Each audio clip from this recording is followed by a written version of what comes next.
मो भौणी तुमे जोठी भी थाओ भलरे थाओ। बापांको गला परे तुमे ही मो पई सबु किछि थिलो।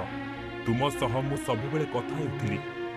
एबे तुमे भी मते छाड़ी आरपारी को चली गल। भगवान तुमको भलरे रखंतु।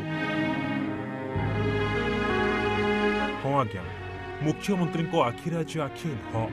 मुख्यमंत्री नवीन पट्टनायक भी आज कांदी कारण तांको बड़ भौणी लेखिका गीता मेहटा मुख्यमंत्री को छाड़ी आरपारी को सबुदिन चली जाइछंती। गीता मेहटा को मृत्यु बेलू होता 80 वर्ष।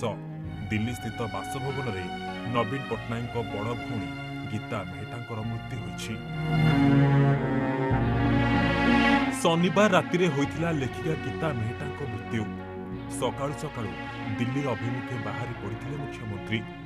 दिल्ली में पहुंचु पहुंचु भौणी को मृतदेह को देखि कोह संभाली पारिनथिले मुख्यमंत्री। पुराणा कथा को मने पकाई कांदिबाकु लागिथिले। अनेक समय पर्यंत भौणी को मुह को चाहि रहिथिले मुख्यमंत्री। ए दृश्य थिला बहुत भाव विहरित। तेबे मुख्यमंत्री पहुंचला परे आरंभ होइथिला शेष यात्रा। परिवार लोके दिल्ली स्थित बासभवन में जमा होइथिले।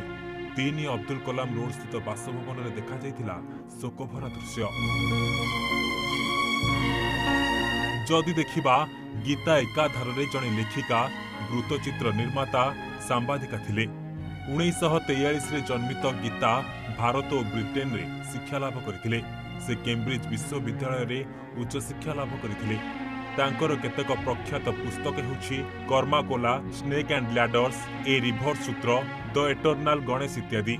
साहित्य और शिक्षा क्षेत्र में उल्लेखनीय अवदान पाई गत 2019 मसीहारे केंद्र सरकार तांको पद्मश्री पुरस्कार प्रदान करने घोषणा करथिले, किंतु ताहाकु प्रत्याख्यान करी गीता चर्चा को आसिथिले।